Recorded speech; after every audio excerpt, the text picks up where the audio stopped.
Hallelujah. Hallelujah. I don't know about you, but I'm happy to be in the house of God. உங்களை பற்றி எனக்கு தெரியாது ஆனா நான் தேவனுடைய வீட்டில் இருப்பது நான் மகிழ்ச்சி அடைகிறேன். Hallelujah. It's a privilege to stand in his presence. தேவனுடைய சமூகத்தில் இருப்பது எங்களுக்கு கிடைத்த ஒரு ஸ்லாக்கியம். Because of what Jesus has done, we are able to go directly unto the Father. ஏனென்றால் இயேசு செய்த காரியத்தில் நிமித்தமாக நாங்கள் பிதாவிடத்தில் போக முடியும். I believe Jesus is going to speak to you today. நான் விசுவாசிக்கிறேன் இயேசு உங்களோட பேசுவார் இந்த காலை நேரத்தில். So let us take a moment to pray before we hear from his word. தேவனுடைய வார்த்தை முதல் கேட்பதற்கு முன்பாக நாங்கள் ஜெபம் செய்வோம். Heavenly Father, I thank you for this privilege of sharing your word this day.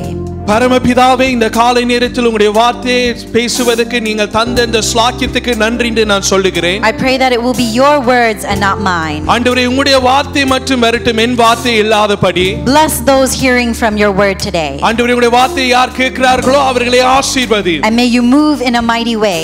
வல்லமையாக எங்கள் மத்தியிலே அசைவாடும். Let every heart be open to receive. உங்களுடைய ஆண்டவரே ஒவ்வொரு இருதயங்கள் திறக்கப்படட்டும் காரியங்களை பெற்றுக்கொள்ள. In Jesus name we pray. இயேசுவின் நாமத்தினாலே ஜெபிக்கிறோம். Amen. Amen. Please be seated. நீங்க யாவரும் தயவாக அமரலாம். I thank God and our senior pastor for this privilege to stand before you today to share God's word. முதலாவது கர்த்தராகிய இயேசுவுக்கு நான் நன்றி சொல்றேன். அதே பொழுது எங்களுடைய தலைமை போதகருக்கு நன்றி சொல்றேன். தேவனுடைய வார்த்தை உங்கள் மத்தியில பிரசங்கம் பண்ணுவதற்கு கர்த்தர் எனக்கு தருணத்தை தந்திருக்கிறார். I'm sure you've heard of this very famous character from the Bible and his name is David. நீங்கள் அநேகர்கள் இந்த பெயரை கேள்விப்பட்டிருக்கலாம். வேதத்துல ஒரு நபர் அவருடைய பெயர் தாவீது.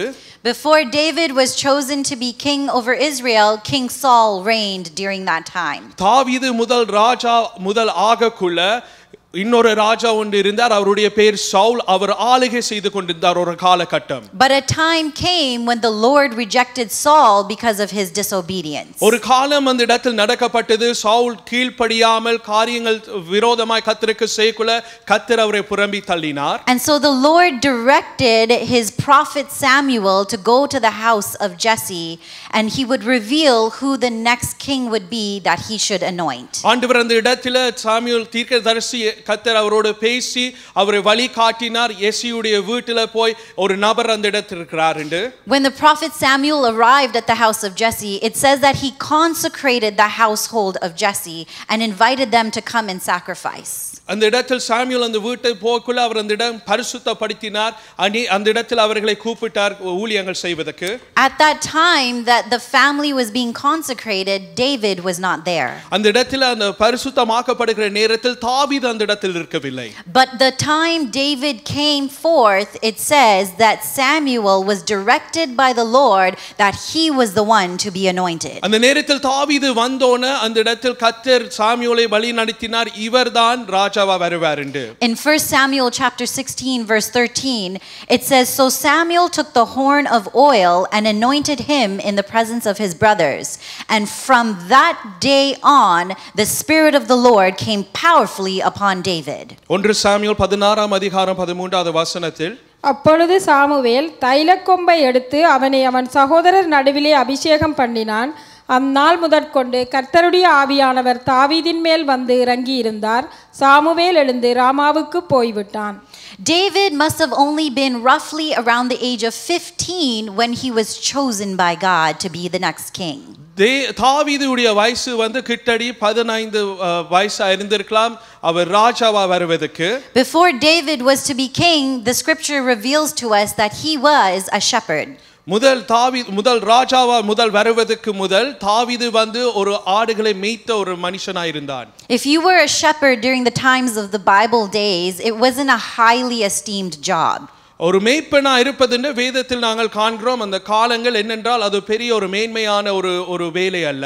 You were seen as a caretaker for the animals. You were a babysitter for animals. அவர்கள் பராமரிக்கிறது மிருகங்களை பராமரிக்கிறது ஆன ஒரு கூட்டமா இருக்கலாம். But while David was a shepherd, that's where he learned to fight. ஆனா தாவீது ஒரு மேய்ப்பனா இந்த இடத்தில் இருக்கக்குள்ள போராடுவது யுத்தம் செய்வது அந்த இடத்தில் அவன் பழகினான். And eventually 15 years later is when David fights and becomes king and over the throne and is king over Israel. இது பார்க்கக்குள்ள 15 வருடங்கள் போவக்குள்ள தான் நாங்கள் பார்க்கிறோம் தாவீது வந்து அந்த இடத்தில் யுத்தம் செய்யக்குள்ள என்ன நடக்குது என்றால் அவன் ராஜஸ்தானத்தில் வருகிறான். So you see, from the time that David is anointed and set apart to be king until the day he actually becomes king, it took quite a bit of time. நாங்கள் பார்க்கிறோம் தாவீது ராஜாவா வரக்குள்ள முதல் நாங்கள் காண்கிறோம் அது கொஞ்ச காலங்கள் எடுக்கப்பட்டது அந்த காரியங்கள் அவனுடைய வாழ்க்கையில நடப்பதற்கு.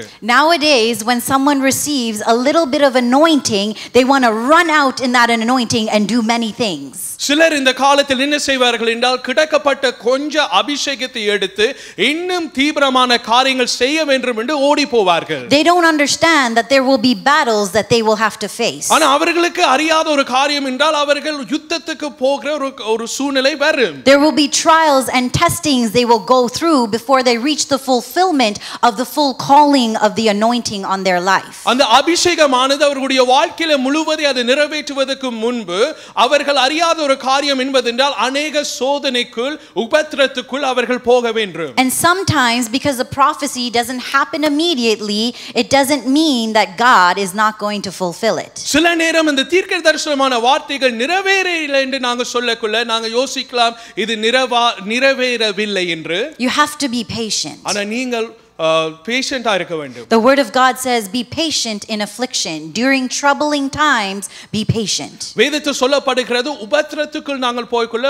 நாங்கள் பொறுமையோடு இருக்க வேண்டும். You see, David was going to be king, but when he was called, he was just a shepherd. தாவீது வந்து ஒரு ராஜாவா வருக போகிறான், ஆனால் முதல் அழைக்கப்படக்குள்ள நாங்கள் பார்க்கிறோம் அவன் ஒரு மேய்ப்பனாய் இருந்தான். You see, the Bible reveals to you who he was before his anointing, before his calling. வேதம் நமக்கு கற்றுத் தருகிறது அவன் முதல் அபிஷேகப்படக்குள்ள யார் அவன் இருந்தான் என்று. It shows you that it took some time before he reached his calling, his anointing. அவனுடைய அழைப்பு முழுவதை நிறைவேற்றுவதற்கு முதல் என்ன பார்க்கிறோம் என்றால் காலங்கள் நேரங்கள் எடுக்கப்பட்டது. But the moment he walked into the fulfillment of the prophecy over him to become king, he reigned over Israel for 40 years. அவன் 40 வருடங்கள் ஆளுகை செய்தான். அந்த தேவனுடைய அழைப்புக்கு அவன் காத்திருந்ததுபடியாலே நாங்கள் பார்க்கிறோம். No matter how long it takes for a prophecy to be fulfilled over your life, எவ்வளவு காலங்கள் ஒரு தீர்க்கதரிசனமான வார்த்தைகளுடைய வாழ்க்கையில நிறைவேறுவதற்கு எவ்வளவு காலங்கள் எடுத்தால் it will be fulfilled. அது நிறைவேறும். The Lord's word will never return back void. ஆண்டவருடைய வார்த்தை எப்பொழுதும் வெறுமையாக திரும்பி வருவதில்லை. It may take some time to happen, சில நேரம் அது காலங்கள் எடுக்கும் நிறைவேறுவதற்கு, but it will happen. ஆனா அது நடக்கும். It took some time for David to reach the fulfillment of his calling. தாவீதுடைய வாழ்க்கையில காலங்கள் எடுத்தது அவனுக்கு அழைக்கப்பட்டது நிறைவேறுவதற்கு. But while he waited, he took care of sheep. அவன் காத்திருக்கக்குள்ள அவன் என்ன செய்தான்? ஆடுகளை கவனித்தான். In 1 Samuel chapter 17 verses 34 to 35 read that David is speaking to King Saul, and he says, I am a keeper of my father's sheep, and when a lion or a bear came to try and carry off the sheep from me, I went after it, I struck it, and I rescued the sheep from its mouth, and it turned back onto me, but I was able to seize it and strike it, and I was able to kill it. 1 Samuel 17ஆம் அதிகாரம் 32வது வசனத்திலிருந்து 34ஆம் வசனம். தாவீது சவுலை நோக்கி, இவன் நிமித்தம் ஒருவனுடைய இருதயம் கலங்க வேண்டியதில்லை, உம்முடைய அடியானாகிய நான் போய் இந்த பெலிஸ்தனோடே யுத்தம் பண்ணுவேன் என்றான். 33ஆம் வசனத்திலிருந்து 34. தாவீது சவுலை பார்த்து, உம்முடைய அடியான் என் தகப்பனுடைய ஆடுகளை மேய்த்து கொண்டிருக்கிற போது ஒரு விசை ஒரு சிங்கமும் ஒரு விசை ஒரு கரடியும் வந்து மந்தையில் இருக்கிற ஒரு ஆட்டை பிடித்து கொண்டது. நான் அதை தொடர்ந்து போய் அதை அடித்து அதை அதன் வாய்க்கு தப்புவித்தேன். அது என்மேல் பாய்ந்த போது நான் அதன் தாடியை பிடித்து அதை அடித்து கொன்று போட்டேன். You see the power of God upon David while he was still a shepherd boy. நாங்கள் பார்க்கிறோம் தேவனுடைய வல்லமை தாவீது மேல் அவன் ஒரு மேய்ப்பனாய் இருக்கக்குள்ள எப்படி அவன் மேல் இருந்தது என்று. In order to have that anointing, that power, the spirit of God on him, David must have had a continual relationship with God. அவனுக்குள்ள அந்த அபிஷேகம் தேவ பிரசன்னம் அவனுக்குள் இருக்கும் என்றால் நாங்கள் பார்க்கிறோம் அவன் தேவனோட நேரத்தை செலுத்தின ஒரு மனுஷனாய் இருந்திருக்கலாம். So that the moment a lion or a bear came against him to take his sheep, he was able to move in the power of God. ஒரு கரடியும் ஒரு சிங்கம் அவனுடைய ஆடுகளை எடுப்பதற்கு முதல் நாங்கள் பார்க்கிறோம் இந்த வல்லமை அவன் மேல் இருந்ததுபடியாலே தேவ பிரசன்னம் அவனோடு இருந்ததுபடியாலே அது மேற்கொள்வதற்கு கர்த்தர் பலன் கொடுத்தார். The scripture reveals that David was able to kill the lion and the bear which had the sheep in its mouth, and David did not kill the sheep. வேதம் சொல்லுகிறது தாவீது என்ன செய்தான் என்றால் கரடியும் சிங்கத்தை கொன்றான். அது அந்த ஆடு அவர் அதுக்குள் வாயில் இருக்கக்குள்ள அவன் அவிதமாக போய் கொன்றான் என்று காணப்படுகிறோம். அது சொல்லப்படையில் அவன் ஆடுகளை கொன்றான் என்று, ஆனா கரடியும் அவன் சிங்கத்தை கொன்றான் என்று நாங்கள் காண்கிறோம். You see, some of us fight, but while we're fighting we end up killing what we're fighting for. சில நேரம் நாங்களும் இவ்விதமாக போராடி யுத்தம் செய்வது, நாங்கள் கொலை செய்ய வேண்டிய காரியங்கள் செய்யாத வேற காரியங்களுக்கு நாங்கள் செய்கிறோம். While we're trying to stop what we're fighting against, we end up destroying it. நாங்கள் அதோடு போராடாமல் நாங்கள் நிற்போம் என்றால் அது என்ன செய்யும் என்றால் அது எங்களை அழிக்கும். And that's why many of us are not promoted into the next level God is calling us to. அதால தான் சில நேரம் எங்களுடைய வாழ்க்கையில அடுத்த உயர்வுல கர்த்தர் எங்களை உயர்த்தாமல் அந்த நிலைமைக்குள் நாங்கள் இருக்கலாம். You can take some rocks to throw, but if your aim is off, you're not going to get it. நீங்க சில நேரம் கல் எடுத்து நீங்கள் ஒரு காரியத்தை நோக்கி நீங்கள் வீசுவீங்கள் என்றால் அந்த நோக்கம் இல்லாமல் அது திசையை திருப்பும். You have to be exact enough to know to get what God wants you to get. நீங்கள் அந்த நோக்கத்தோடு கர்த்தர் இது தர வேண்டும் என்ற அந்த நோக்கத்தோடு தான் நீங்கள் காரியங்கள் செய்ய வேண்டும். And you have to know how to destroy what God wants you to destroy. எதை நீங்கள் அழிக்க வேண்டுமோ கர்த்தர் சொல்கிறாரோ அதை அழிப்பதற்கு நாங்கள் செய்ய வேண்டும். We cannot live the way that the world lives. உலகம் வாழுவதை போல நாங்கள் வாழ முடியாது. If we did that, there would be no difference between us and those who do not know Christ. நாங்கள் அதை செய்கிறோம் என்றால் மற்றவர்கள் கிறிஸ்துவை அறியாதவர்களுக்கும் எங்களுக்கும் ஒரு வித்தியாசம் இல்லை. Colossians chapter 3 verses 1 to 3 tells us, since then you have been raised with Christ, set your heart on things above, where Christ is seated at the right hand of God. Set your mind on things above and not on earthly things, for you died and your life is now hidden with Christ in God.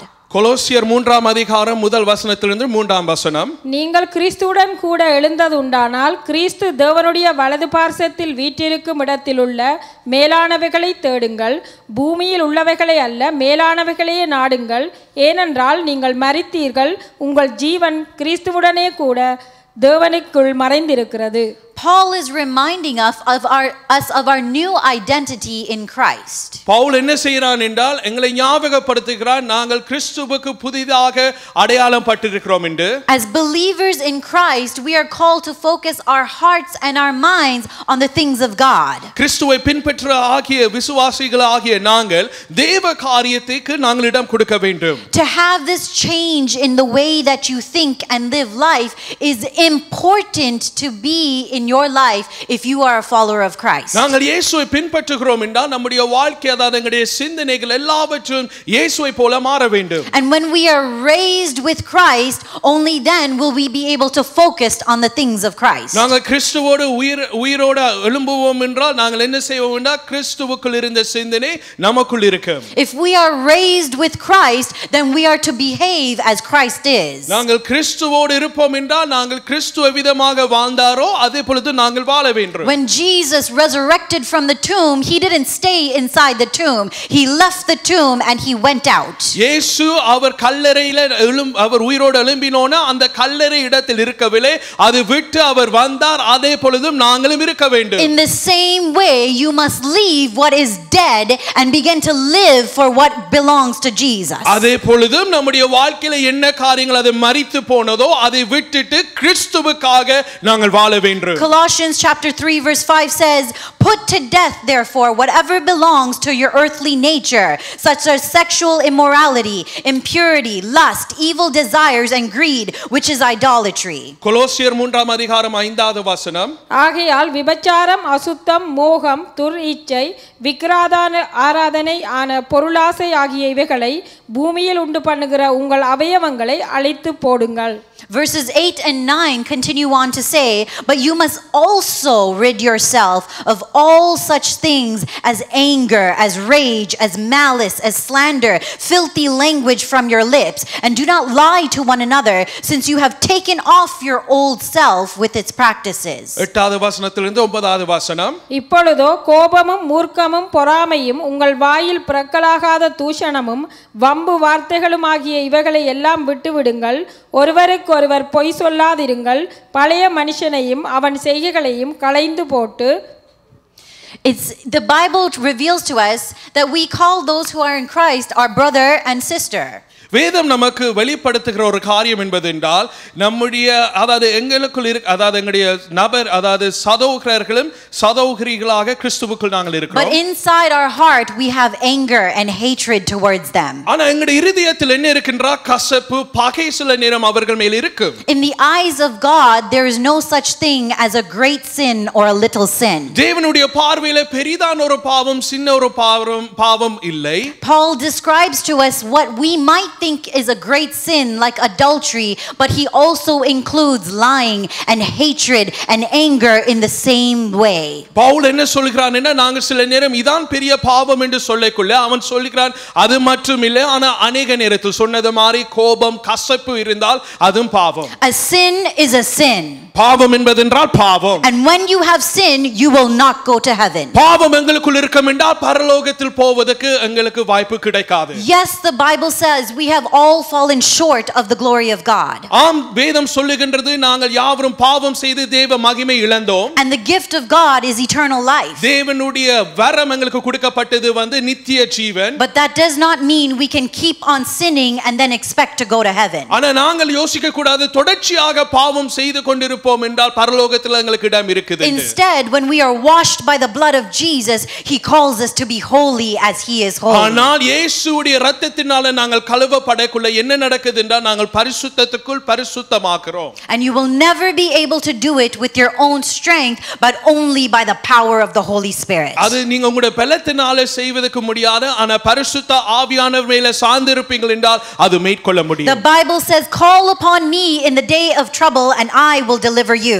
வேதம் சொல்லுகிறது ஆபத்தினால் நீ நோக்கி கூப்பிடு நான் உன்னை விடுவிப்பேன். The Spirit of God was upon David when he had to fight the lion and the bear and he won the victory. தேவனுடைய ஆவி தாவீது மேல் இருந்தது அந்த கரடிகளையும் சிங்கத்தை யுத்தம் செய்வதற்கு அவன் வென்றான் காரணம் தேவன் அவனோடு இருந்தது. In the same way when the enemy comes to attack you is the Spirit of God upon you so that you can call upon him so he may help you. சத்ருவானவன் உங்களுக்கு விரோதமாய் காரியங்களை செய்யக்குள்ள நீங்கள் ஒன்றை அறிந்து கொள்ளுங்கள் தேவனுடைய ஆவி ஆனவர் உங்களோடு இருக்கிறதுபடியாலே நீங்கள் மேற்கொள்ளுவீர்கள். Or do you give into the flesh and fall into sin? நீங்கள் மாம்சத்துக்கு இடம் கொடுக்கிறீங்களா பாவத்தில் விழுவதற்கு? Are you speaking words that you should not be speaking? தேவனுக்கு பிரியமில்லாத வார்த்தைகளை பேசுகிறீங்களா? Are you speaking against your brother and your sister? உங்களுடைய சகோதரனுக்கு சகோதரிக்கு நீங்கள் விரோதமான காரியங்கள் பேசுறீங்களா? Are you having hatred in your heart towards your brother and your sister in உங்களுடைய Christ? சகோதரன் சகோதரிகள் மேலே உங்களுக்குள் பகை இருக்கின்றதா? Are you gossiping and telling lies? நீங்கள் பொய் சொல்லுகிறீங்களா மற்றவர்கள் பற்றி குற்றம் சொல்லுகிறீங்களா? Though in our eyes we may think it is a little sin, it is still a sin before God. எங்களுடைய பார்வைக்கு முன்பாக நாங்க யோசிப்போம் இது ஒரு சின்ன ஒரு பாவம் ஆனா பாவம் பாவம் தேவனுடைய பார்வையில.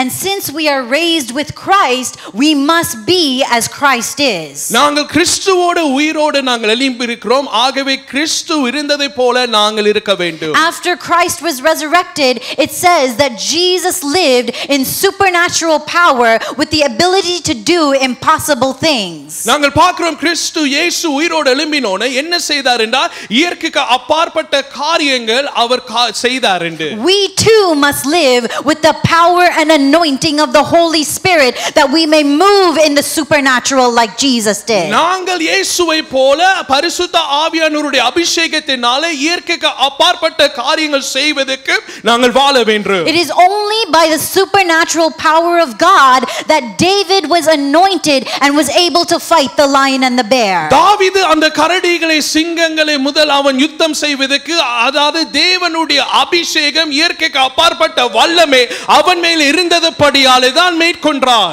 It is only with the supernatural power of God that Peter did the impossible and he walked on water. இயற்கைக்கு தேவனுடைய வல்லமை பேதுரு மேல் இருந்ததுபடியாலே தான் அவன் அந்த கடல் மேல நடந்தான்.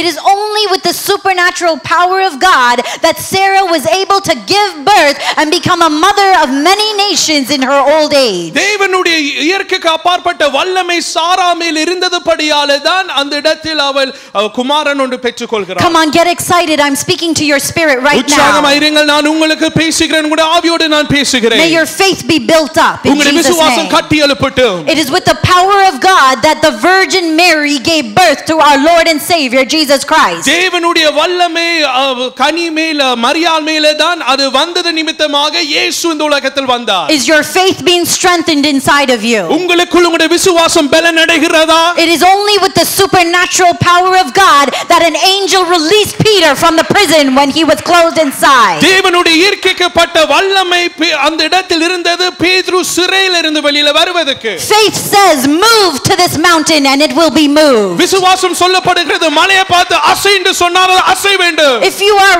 raised with Christ and Christ is in you, even through your body as the same Holy Spirit that resurrected the body of Christ, if he lives in you, then he can resurrect your body as well. உயிர்த்தெழ எவ்விதமாக பரிசுத்த ஆவியானவர் மரித்து போன கிறிஸ்துவை உயிரடை செய்தது பொழுது அது உங்களுக்குள் இருக்கும் என்றால் உங்களுடைய சரீரங்கள் உயிர்ப்பிக்கும். I don't know how you're sitting right now. Stand to your feet. நீங்கள் எப்படியா நீங்கள் இந்த அமர்ந்திருக்கிறீர்கள் என்று தெரியல. இப்பொழுதும் நீங்கள் எல்லாரும் எழும்பிடுங்கள். Come on, the power of God is ready to flow right now. தேவனுடைய வல்லமை இப்பொழுதும் இறங்குது. If you are ready to receive, அது பெற்றுக்கொள்வதற்கு நீங்கள் ஆயத்தமா இருப்பீர்கள் if you என்றால், need a healing right now, உங்களுக்கு ஒரு சுகம் ஒன்று வேண்டும் என்றால், if it's a financial healing, ஒரு பொருளாதாரத்தில் சுகம் தேவை if என்றால், it's a spiritual healing, ஒரு ஆவிக்குரிய வாழ்க்கையில் உங்களுக்கு சுகம் தேவை if என்றால், it's a physical healing, ஒரு சரீரத்தில் உங்களுக்கு சுகம் தேவை என்றால், believe with me right now. நீங்கள் என்னோடு சேர்ந்து விசுவாசிங்க. Call upon the name of Jehovah Rapha, Jehovah Rafah என்ற நாமத்தை நோக்கி கூப்பிடுங்க. upon the God who is our healer, தேவன் அவர் எங்களை சுகப்படுத்துகிறவராய் and by இருக்கிறவர். the power of his spirit, அவருடைய ஆவியின் வல்லமையினாலே he can touch and heal you right now. அவர் உங்களை தொடுகலாம், சுகமாக்குகலாம் இப்பொழுதும் இந்த By நேரத்தில். the power of his blood, அவருடைய வல்லமை இரத்தத்தின் வல்லமை you மூலமாய் can be set free. நீங்கள் விடுதலை By ஆக்கப்படுகலாம். the power of his name, அவருடைய வல்லமை நாமத்தினாலே, the name of Jesus, இயேசுவின் நாமத்தினாலே I declare நான் அறிக்கை செய்கிறேன். you are healed, நீ சுகமானாய், you are set free, நீ விடுதலை you are பெற்றாய், delivered. நீ விடுதலை In பெற்றாய். Jesus' name, இயேசுவின் நாமத்தினாலே believe it, விசுவாசி, receive it. அது பெற்றுக்கொள். In Jesus' name, இயேசுவின் give நாமத்தினாலே God the glory. தேவனுக்கு மகிமை Hallelujah, செலுத்து. we give you hallelujah. praise God. இயேசுவே உமக்கு மகிமை செலுத்துகிறோம். Thank you, Jesus. நன்றி இயேசுவே. Please be seated. நீங்கள் எல்லாரும் தாயமாக வரலாம். Since we are raised with Jesus, நாங்கள் இயேசுவோடு உயிரோடு இருக்கிறோம், உயிரோடு இருந்திருக்கிறோம். we are to be as Jesus is. அவரை போல நாங்கள் இருக்க வேண்டும். You see, as Jesus was resurrected from the dead, இயேசு மரித்தோரிலிருந்து உயிரோடு எழும்பினார். from that point he continuously looked forward to heaven. அது பார்க்கக்குள்ள தொடர்ச்சியாக அவர் சிந்தனை எல்லாவற்றிலும் பரலோகத்தில் வைத்து அவர் வாழ்ந்து கொண்டிருந்தார். He knew that he was ascending up. அவர் அறிந்திருக்கிறார் இப்பொழுதும் அவர் எடுக்கப்பட போகிறார். He knew that his citizenship is heaven. அவர் அறிந்திருக்கிறார் பரலோகத்தில் அவர்தான் அந்த நோக்கம். This world is not our home. இந்த உலகம் எங்களுடைய வீடு அல்ல. But while we are still here, நாங்கள் இந்த உலகத்தில் வாழ்றது காலங்கள். it's like that saying that beauty is from within. அதாவது அழகு வந்து உள்ளுக்கு இருக்கிறது என்று ஒரு பழமொழி. That's how it has to be with Jesus in us. அதே போலதான் எங்களுக்குள் இயேசு இருக்க வேண்டும். The world must see Jesus living inside of you. உலகம் வந்து இயேசு எங்கள் மூலமாக காணப்பட வேண்டும். The way you talk, the way you act, the way you walk, it should all be Jesus. பேசுறதும் நடக்கிறதும் செய்கின்ற ஒவ்வொரு காரியங்கள் எல்லாவற்றிலும் இயேசுவே இருக்க வேண்டும். David was just a shepherd boy. தாவீது மேய்க்கிற ஒரு பொடியனாக இருந்தார். But when the prophet Samuel found him, தீர்க்கதரிசி சாமுவேல் அவனை கண்டோன Scripture says he said, I have found a man after God's own heart. வேதம் சொல்லுகின்றது இருதயத்துக்கு ஏற்றவன் ஒருவனை நான் கண்டேன் என்று. Can others say the same thing about you? மற்றவர்கள் உங்களை பற்றி இது சொல்ல முடியுமா? David knew how to be a shepherd. தாவீது அறிந்திருக்கிறான் ஒரு மேய்ப்பன விதமாக வாழுவது. He knew how to be a caregiver, very tender and soft. அவன் அறிந்திருக்கிறான் விதமாக பராமரிக்கிற ஒரு நபரை போல இரக்கமுள்ள ஒரு அன்பு நிறைந்த ஒரு மனுஷனாக. And at the same time he knew how to go to war and how to fight. அதே பொழுதும் அவன் நல்ல அறிந்திருக்கிறான் யுத்தத்துக்குள் போருக்கு எப்படியே போய் யுத்தம் செய்ய வேண்டும். The important matter is he knew what to do at what time. முக்கியமான ஒரு காரியம் என்பதென்றால் அவன் அறிந்திருக்கிறான் எந்த நேரத்தில் என்ன செய்ய வேண்டும். There are people who have the ability to do both. They can be tender and they know how to fight. சிலருக்கு யுத்தம் செய்வதற்கும் தெரியும் அன்பாய் பேசுவதற்கும் தெரியும். But when they're fighting, it's the time they're supposed to be gentle. அவர்கள் அந்த இடத்தில் யுத்தம் செய்கிறது நேரம் அந்த இடத்தில் அவர்கள் அன்பாய் பேச வேண்டும். And when they're gentle, that's the time they're supposed to be fighting. அவர்கள் அன்பாய் பேசுறது நேரத்தில் அவர்கள் யுத்தம் செய்ய வேண்டும். You see, Ephesians chapter 6 verse 12 tells us that our struggle is not against flesh and blood, but against the rulers, the principalities, the authorities and the powers of darkness in this world, against the spiritual forces of evil in the heavenly realms. It's not against your brother and sister in Christ. எபேசியர் 6 அதிகாரத்தில் நாங்கள் பார்க்கிறோம் என்றால் நாங்கள் மாம்சத்தோடு நாங்கள் யுத்தம் பண்ணவில்லை. அதாவது துரத்திரங்கள் அதாவது சகல அதிகாரங்கள் நமக்கு விரோதமாய் வருகிறதா நாங்கள் யுத்தம் செய்கிறோம். ஆகவே எங்களுடைய சகோதரன் சகோதரியோடு நாங்கள் யுத்தம் செய்வதில்லை. ஆனால் கிரியை செய்கிற எல்லா அந்தகாரத்தின் ஆவிகளோடு தான் யுத்தம் செய்ய வேண்டும். You see, when David was a shepherd boy, he knew when to be gentle and tender and he knew when to fight. தாவீது வந்து ஒரு மேய்ப்பனாய் இருக்கக்குள்ள அவன் நல்ல அந்த இடத்தில் அறிந்தான் எந்த இடங்களை அன்பாய் இருக்க வேண்டும் இந்த இடத்தில் போராட வேண்டும். And this transition took him from being a shepherd boy into what he was called to do next in life. இது நிமித்தமாக நாங்கள் பார்க்கிறோம் அவன் மேய்ப்பனாய் இருக்கக்குள்ள இந்த ஒரு குறிப்பிட்ட அவனுடைய வாழ்க்கையில நாங்கள் பார்க்கிறோம் அவன் இப்பொழுதும் ஒரு அதிகாரத்துக்குள் வருகிறான். Being a shepherd took him into one day coming and fighting against Goliath. ஒரு மேய்ப்பனாய் இருக்கக்குள்ள ஒரு நாள் அவனுடைய வாழ்க்கையில வருது கோலியாத்தை முறியடிப்பதற்கு. You will know when you are about to be promoted to the next level by the level of attack you are receiving. உங்களுடைய வாழ்க்கையில வருகிறது எல்லா போராட்டங்கள் மத்தியில நீங்கள் ஒன்றை அறிந்து கொள்ள வேண்டும். அந்த நேரத்தில் நீங்கள் உணர்வீங்கள் ஆண்டவர் உங்களை ஒரு இடத்துல உயர்த்த போகிறார். When you kill the lion, your reward will be you get to fight the bear. நீங்கள் சிங்கத்தை நீங்கள் கொன்றாலும் உங்களுக்கு ஒரு பலன் ஒன்று வரும். இப்பொழுது என்னதென்றால் கரடியை இப்பொழுது மேற்கொள்வதற்கு. When you fight the bear and kill it, your reward will be now you get to fight Goliath. நீங்கள் அந்த கரடியை மேற்கொள்ளின போதும் என்ன நடக்கும் என்றால் இப்பொழுதும் கோலியாத்தை நீங்கள் மேற்கொள்வதற்கு வரும். Some of you are fighting Goliath right now. சிலர் இந்த இடத்துல நீங்கள் கோலியாத்தோடு போராடி கொண்டிருக்கிறீங்க. And God is moving you to your next promotion. ஆண்டவர் உங்களை அடுத்த நிலைமையில் உயர்வுல உங்களை கொண்டு போகிறார். He's taking you to the next level. அவர் உங்களை அடுத்த நிலைமையில கொண்டு போகிறார். See, David was just a boy when he fought the bear, when he fought the lion and when he fought Goliath. தாவீது வந்து ஒரு சின்ன ஒரு பொடியனாக இருந்தான். அந்த கரடிகளும் சிங்கங்களும் கோலியாத்தை யுத்தம் செய்வதற்கு. But that didn't mean that he didn't win the battle. ஆனா அதுல வந்து அவன் யுத்தம் வெற்றி அடைந்தான் என்று நாங்கள் சொல்ல முடியாது. Instead he moved into his next phase in life. அடுத்த வாழ்க்கை நிலைமைக்குள் அவன் அதுல போகிறான் என்று பார்க்கலாம். He now went from being a shepherd boy to being in the king's palace. அவன் வந்து ஒரு மேய்ப்பனாய் இருந்தவன் இப்பொழுது என்ன நடக்குது என்று ராஜாவுடைய அரண்மனைக்குள் வருகிறான். And now what happens? என்ன நடக்குது? The king tries to kill him. ராஜா அவனை கொலை செய்வதற்கு முயற்சி செய்கிறான். You see, when you move into your next level, there will still be assault that comes against you. நீங்கள் அடுத்த நிலைமைக்கு போய்க்குள்ள உங்களுக்கு விரோதமாக காரியங்கள் ஒரு கூட்டம் ஒன்று வரும். David knew how to fight the lion and the bear and Goliath with a rock.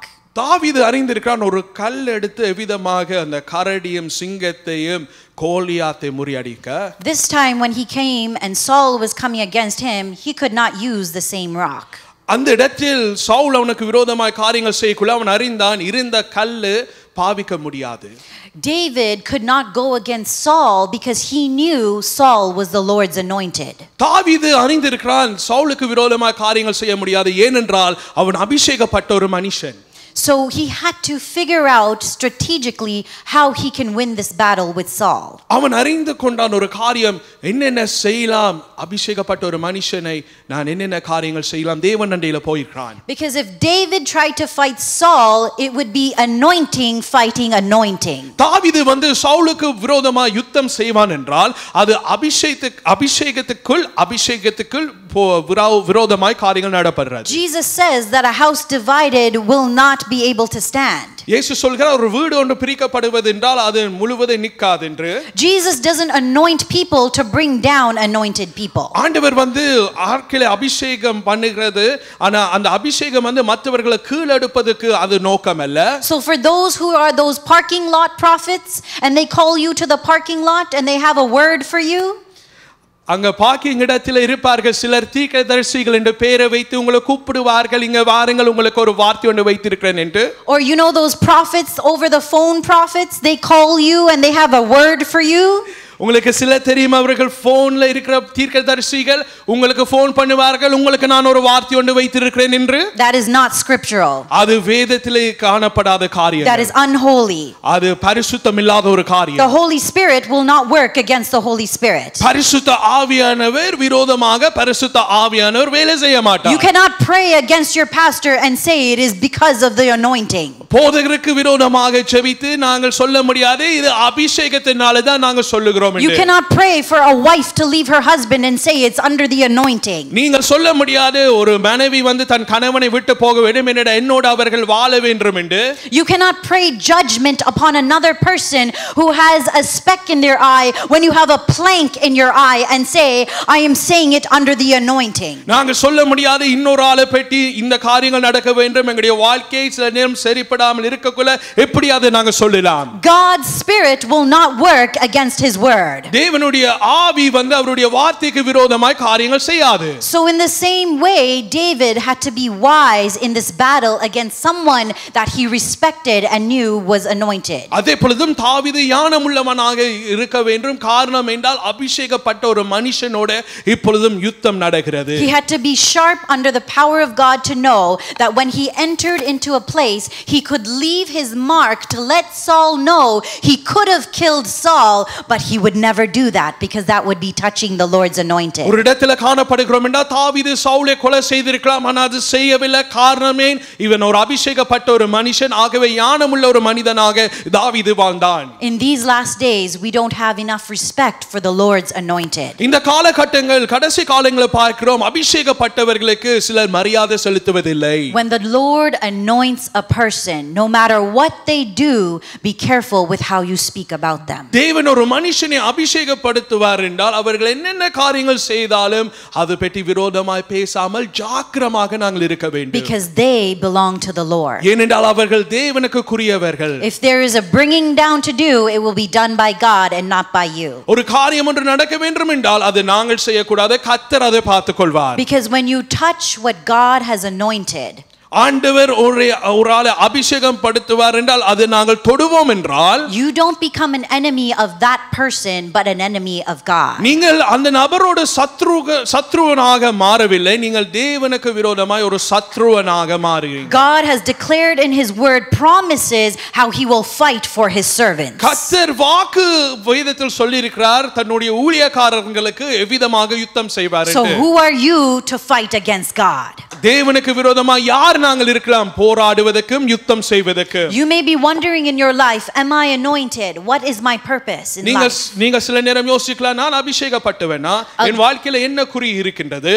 A good way to find out is sometimes by looking at your past. ஒரு நல்ல ஒரு காரியத்தை நாங்கள் அதுல பார்க்கலாம் என்றால் எங்களுடைய வாழ்க்கையில கடந்து வந்த காரியங்களை நினைக்கக்குள்ள Many times what you have gone through is what prepares you for your next level. அநேக நேரத்தில் எங்களுடைய வாழ்க்கையில நாங்கள் கஷ்டத்துக்குள் போகக்குள்ள நாங்கள் ஒன்றை அதில் அறிந்து கொள்ளலாம் ஆண்டவர் எங்களை அடுத்த நிலைமையில நம்மை கொண்டு போகிறார். King David, when he was a shepherd, it wasn't by accident that God looked at him when he was a king and said, David, you are a shepherd.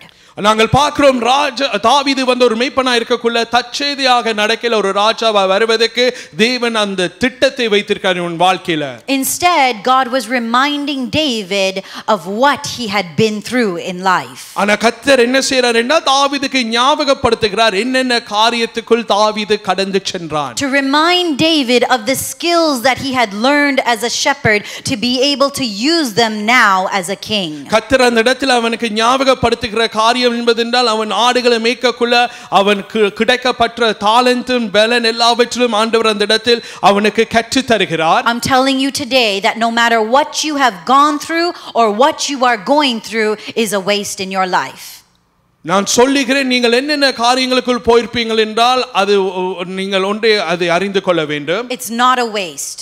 It's not by accident. அது தற்செயலாக நடக்கல. No matter how painful the situation is that you may be going through. எவ்வளவு அந்த வேதனைக்குள்ளான ஒரு சூழ்நிலைக்குள் நீங்கள் போய் கொண்டிருப்பீங்கள் என்றால் no matter how severe or humiliating your situation may be. எவ்வளவுக்கு அந்த அவமானமான ஒரு சூழ்நிலைக்குள் நீங்கள் போயிருப்பீங்கள் என்றால் God is preparing you for what he's about to do for you next in your life. ஆண்டவர் உங்களை ஆயத்தப்படுத்துகிறார் அடுத்த ஒரு காரியங்கள் நிலைமையில உங்களை கொண்டு போவதற்கு. So come on, get ready. Get ready. Get ready. God is taking you to another level. ஆண்டவர் உங்களை அடுத்த நிலைமையில கொண்டு போகிறார். Especially for those of you who have gone through the most difficult times in your life. விசேஷமாக அந்த கஷ்டத்துக்குள் போன நபர்களே நான் உங்களிட்ட சொல்லுகிறேன். You may have thought what you went through in the past was so difficult, but now what you're facing through is even more difficult. நீங்க சொல்லலாம் கடந்த காலங்கள் நான் கஷ்டத்துக்குள் போன நான் இப்பொழுதும் இந்த காரியத்தில் போய்க்குள்ள அது இன்னும் கூட அதிகமாக கஷ்டமா இருக்கிறது. You may have thought that the bear that you had to fight was difficult until you came to this moment now where you are fighting Goliath. நீங்கள் யோசிக்கலாம் அந்த கரடியை நான் சவால் பண்ணக்குள்ள யுத்தம் பண்ணக்குள்ள கஷ்டமா இருந்தது அது மேற்கொள்ளி இப்பொழுதும் கோலியாத் இருக்கிறான் இன்னும் கஷ்டமாக இருக்கிறது என்று. But God is not taking you through that difficult time just to leave you there. ஆண்டவர் வந்து உங்களை அந்த கஷ்டமான பாதைக்குள் உங்களை நடத்தி அந்த இடத்தில் விடுவதற்கு அவர் அது செய்யவில்லை. No, God is saying when you pass through the waters I will be with you. When you walk through the fire they will not sweep you.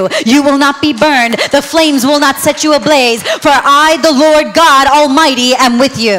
ஆண்டவர் சொல்கிறார் நீ தண்ணீரை கடந்து போனாலும் தீயை கடந்து போனாலும் நான் உன்னை அந்த இடத்தில் விடுவதில்லை நான் உன்னுடனே இருக்கிறேன் என்று. The Lord himself goes before you and he will be with you. He will never leave you nor will he ever forget you. கர்த்தர் உங்களுக்கு முன்பாக செல்லக்குள்ள அவர் உங்களை எந்த வழியில கைவிடவே மாட்டார் விலகி போக மாட்டார் அவர் உங்களுடனே இருப்பாராக. So do not be afraid, do not be discouraged. Our God is preparing you. பயப்படாமல் திகிலில்லாமல் இருங்கள் ஏனென்றால் தேவனாகிய கர்த்தர் உங்களோடு இருக்கிறார். He is taking you into the fulfillment of the anointing of your calling in your life. உங்களுடைய வாழ்க்கையில் அழைக்கப்பட்ட அந்த அபிஷேகம் நிறைவேறுவதற்கு கர்த்தர் உங்களை கொண்டு போகிறார். And we know that our God works all things out for good for those that love the Lord. நாங்கள் அறிந்திருக்கிறோம் அன்றும் அவருடைய தீர்மானத்தில் படி அழைக்கப்படுகிற எவரோ தேவ நன்றில அன்பு கூறுகிறவர்களுக்கு சகல நன்மைகள் கர்த்தர் செய்கிறார். This is all possible because of what Jesus did for us on the இதெல்லாம் cross. ஆகும் ஏனென்றால் இயேசு எங்களுக்காக சிலுவையில் எல்லாவற்றையும் செய்தார். Death is defeated. மரணம் ஜெயமடைந்தது. Sin is defeated. பாவம் வென்றது. Satan is defeated. சத்ருவானவன் தோல்வி அடைந்தான். There shall be no sickness. உங்களுக்குள்ள எந்த வருத்தங்கள் இருக்க முடியாது. Because of the blood of the Lamb of God. காரணம் ஆட்டுக்குட்டியானவருடைய இரத்தம். By his stripes you are healed in Jesus name. அவருடைய தலைமையினால் நீங்கள் சுகமானீர்கள் இயேசுவின் நாமத்தினாலே. Because of the cross. ஏனென்றால் சிலுவையின் மூலமாக. The sacrifice that Jesus made. இயேசு நமக்காக செய்யப்பட்ட பலி. He willingly gave his life for you and me. தன்னை முழுவதையும் ஒப்பு கொடுத்தார் உங்களுக்காக எனக்காக. That we may be saved from sin. பாவத்திலிருந்து நாங்கள் ரட்சிக்கப்படுவதற்கு. And begin to live life to the fullest. நாங்கள் வாழ்க்கை முழுவதை நிறைவேறுவதற்கு. And he has given us the keys to the victory that he already won. அவர் எங்களுக்கு வென்ற திறவுகோல் எங்கள் கையில தந்திருக்கிறார். So come on by the power of the Holy Spirit. பரிசுத்த ஆவியானவருடைய வல்லமையினாலே may you put to death every sinful desire of this world.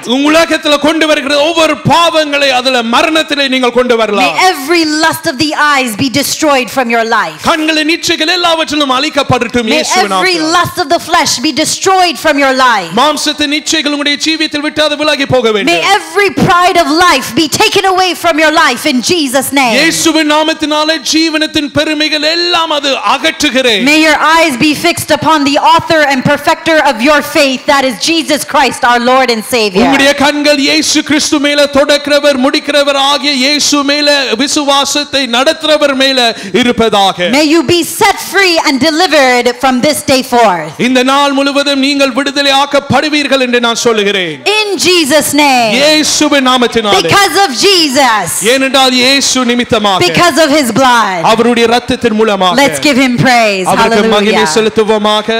Let us take a moment to stand to our feet. நாங்கள் இந்த நேரத்தில் யாவரும் எழும்பி This Jesus is here in our midst today. இந்த இயேசு எங்கள் மத்தியில் இருக்கிறார். Let us thank God for what he has done in our lives. ஆண்டவருக்கு நன்றி சொல்லுவோம் நம்முடைய வாழ்க்கையில அவர் செய்த ஒவ்வொரு காரியங்களுக்காக. I believe that if you received with a heart wide open, he will truly bless you. நான் விசுவாசிக்கிறேன் நீங்கள் துறந்த உள்ளத்தோடு நீங்கள் இந்த காலை நேரத்தில் காரியங்களை பெற்றுக்கொள்ளிருப்பீர்கள் என்றால் கர்த்தர் உங்களை ஆசீர்வதிப்பார். So let us take a moment to close our eyes and pray. இந்த நேரத்தில் நாம் கண்களை மூடி ஜெபத்தில் நாங்கள் கடந்து செல்வோம். Lord Jesus, I just want to take a moment to speak your name, oh God. ஆண்டவரே இந்த நேரத்தில் நான் ஒரு நேரத்தை எடுக்கிறேன் உங்களுடைய நாமத்தை சொல்லுவதற்கு ஆண்டவரே இயேசுவே. I speak the name of Jesus over every heart and every mind in this place and watching today. இந்த இடத்துல இருக்கிறவர்களுடைய ஆண்டவரே ஒவ்வொருடைய இதயத்தில் ஒவ்வொருடைய வாழ்க்கையில அந்த இயேசுவின் நாமத்தில் நான் பேசுகிறேன் விசேஷமாய் ஆன்லைன்ல பார்க்கிறவர்களுக்கு. I pray for your peace that surpasses all understanding to come upon them, oh God. ஆண்டவரே அவர்கள் மேல உங்களுடைய சமாதானம் முழுவதை ஆளுகை செய்யட்டும். I speak the name of Jesus to break every addiction. இயேசுவின் நாமத்தினால எல்லா அடிமைத்தனத்தின் காரியத்தை and I pray that there is hope and freedom in your life. அது உடைச்சு நான் உங்களுடைய நாமத்தினாலே ஜெபிக்கிறேன் ஜனங்கள் விடுதலையும் சமாதானத்தை பெற்றுக்கொள்ள நம்பிக்கையும். Thank you for the power in your name, O Lord. ஆண்டவரே உங்களுடைய நாமத்தில் இருக்கிற வல்லமைக்காக நன்றி. Your name that is a strong tower. உங்களுடைய நாமம் பலத்த Thurugam. Your name is healing. உங்களுடைய நாமம் சுகம் தருகிற நாமம். Your name is life, O God. ஆண்டவரே உங்களுடைய நாமத்தில் ஜீவன் உண்டு. That you can break every stronghold. எல்லா அந்தகாரத்தில் உடைக்க முடியும். That you can burn like fire everything in our lives that should not be. உங்களுடைய வாழ்க்கையில் இருக்கக்கூடாத காரியத்தில் உங்களுடைய நாமத்தினால் அது சுட்டெரிக்கப்படும். I command every fear and anxiety to leave you in the name of Jesus. இயேசுவின் நாமத்தினாலே உங்களுக்குள் இருக்கின்ற பயம் கவலைகள் எல்லாவற்றும் அகன்று போ என்று நான் பேசுகிறேன். May you no longer be held by depression in Jesus name. உங்களுடைய வாழ்க்கையில் எந்த வழியில மன அழுத்தம் உங்களை பிடிக்காதபடி நான் அகற்றுகிறேன் இயேசுவின் நாமத்தினால். Believe that there is power in the name of Jesus. இயேசுவின் நாமத்தில் அதுல நம்பிக்கை வையுங்கள் அதுல வல்லமை இருக்குது என்று. When you say the name Jesus, இயேசுவுடைய நாமத்தை நீங்க சொல்லக்குள்ள believe that his healing power flows through your body. விசுவாசிங்கள் தேவனுடைய சுகத்தின் வல்லமை உங்களுடைய ஜீவியத்தின் மேல் கடந்து வரும். Because by his stripes you are healed. ஏனென்றால் அவருடைய தழும்புகளாலே நாங்கள் சுகமானோம். He sent forth his word and healed your disease. அவர் வார்த்தை அனுப்பி எங்களுடைய வருத்தங்கள் நோய்களை சுகமாக்கினார். He is Jesus over every situation. அவர் இயேசு எல்லா சூழ்நிலைக்கும் மேலானவர். Over every enemy that may come against you, Jesus is our victor. எப்பேற்பட்ட எதிரிகள் உங்களுக்கு விரோதமாய் வந்தால் இயேசு ஒருவர் நமக்கு ஜெயம் தருகிறவராய் இருக்கிறார். Jesus goes before you and covers your family. இயேசு உங்களுக்கு முன்பாக சென்று உங்களுடைய குடும்பங்களை பாதுகாப்பார். Jesus knows your every heart's desire. இயேசு உங்களுடைய இதயத்தில் இருக்கின்ற ஒவ்வொரு வாஞ்சைகள் அவர் அறிந்திருக்கிறார். He sees that you are striving to come up in life in your business. உங்களுடைய வியாபாரத்தில் போராடி கொண்டிருக்கின்ற காரியங்கள் அதுல மேலே வருவதற்கு இயேசு அதை காண்கிறார். I declare the name of Jesus over that situation. அந்த சூழ்நிலை மேலாக இயேசுவின் நாமத்தை நான் அறிக்கை செய்கிறேன். May you do well in life so that you can give him glory. உங்களுடைய வாழ்க்கையில நீங்கள் நல்லதாக இருப்பீங்கள் என்றால் தேவனுக்கு மகிமை செலுத்த. Thank you Jesus for what you are doing for your children. நன்றி இயேசுவே உங்களுடைய ஜனங்களுடைய வாழ்க்கையில செய்கிற காரியங்களுக்காக. Thank you God that nothing is impossible with you. ஆண்டவரே உம்மால் முடியாத காரியம் ஒன்றுமில்லை அதற்காக நன்றி. Thank you Lord that as we believe in your name God demons will flee, miracles will take place, signs and miracles and wonders will happen. ஆண்டவரே நாங்கள் அறிந்திருக்கிறோம் உம்முடைய நாமத்தின் மேல நாங்கள் நம்பிக்கை வைக்கக்குள்ள பிசாசு ஓடு. ஆண்டவரே இயற்கைக்கு அப்பாற்பட்ட காரியங்கள் அற்புதங்கள் அடையாளங்கள் உம்முடைய நாமத்தினாலே நடக்கும் என்று. We serve a God who is a way maker. நாங்கள் ஆராதிக்கிற தேவன் அவர் வழிகளை உண்டாக்க செய்கிற தேவனாய் இருக்கிறவர். Lift and worship the King. He is wonderful. கரங்களை உயர்த்தி ராஜாதி ராஜனை நோக்கி ஆராதிங்கள் இந்த நேரத்தில். He is worthy to be praised. அவர் ஒருவர் பாத்திரர் எங்களுடைய துதிகள் எல்லாவற்றிலும் இருப்பதற்கு. He is a miracle miracle worker. அவர் அற்புதங்கள் செய்கிற தேவன். When you don't even know you need a miracle, he's already working for you. உங்களுக்கு நீங்கள் அறியாமல் இருக்கலாம் ஒரு அற்புதம் நடக்க வேண்டும், ஆனால் அந்த இடத்தில் அவர் காரியங்கள் செய்து கொண்டே இருக்கிறார். Every word that has been spoken to you that has come from the pit of hell, I break it in the name of Jesus. இயேசுவின் நாமத்தினால் நரகத்தில் இருந்து வரப்பட்ட ஒவ்வொரு வார்த்தைகள் உங்களுக்கு எதுமானான வார்த்தைகள் இருந்தால் அது இயேசுவின் நாமத்தினால இப்பொழுதும் அதை உடைக்கிறேன். May you no longer listen to the lies of the devil. பிசாசானவன் சொல்லுகிறது பொய்க்கு நீங்கள் இனிமே அது செவி கொடுப்பதற்கு அவசியமில்லை. May you live a resurrected life like Jesus. இயேசு உயிரோடு எழும்பினது போல நீங்கள் உயிர்த்தெழுந்த ஒரு வாழ்க்கையை நீங்கள் வாழ ஆண்டவர் செய்வார். May you walk in the power and anointing of the Holy Spirit. பரிசுத்த ஆவியானவருடைய அபிஷேகத்தின் வல்லமையினால நீங்கள் நடவீர்கள். Thank you Jesus, your presence is here in this place. இயேசுவே இந்த இடத்தில் உங்களுடைய சமூகம் இருப்பதற்காக நன்றி. Thank you Holy Spirit, you are moving freely. பரிசுத்த ஆவியானவரே இந்த இடத்தில் நீங்கள் சுதந்திரமாக அசைவாடி கொண்டிருப்பதற்காக நன்றி. There is a situation that feels dead, but Jesus is saying he is resurrecting it and bring it back to life. உங்களுடைய வாழ்க்கையில ஒரு சூழ்நிலை மரித்து போய் இருக்கலாம் என்று நீங்கள் சொல்லலாம், ஆனால் இயேசு என்ன சொல்கிறார் என்றால் அந்த மரித்து போன சூழ்நிலைகள் இப்பொழுதும் நான் அது உயிரட செய்கிறேன். You know who you are. அது யார் என்று நீங்கள் அறிந்திருக்கிறீங்க. God is telling you to continuously praise him. ஆண்டவர் என்ன உங்களுக்கு சொல்கிறார் என்றால் தொடர்ச்சியாக நீங்கள் அவரை துதித்துக் கொண்டே இருங்கள். Don't look to the situation any longer. இனிமே நீங்கள் சூழ்நிலை மேல கண்களை வைக்காதீங்கள். God is on the move. ஏனென்றால் ஆண்டவர் அசைவாடி கொண்டே இருக்கிறார். Thank you Jesus. இயேசுவே நன்றி அப்பா. Thank you God for what you're doing in this place. பிதாவே நன்றி நீங்க செய்கிற ஒவ்வொரு காரியங்களுக்காக.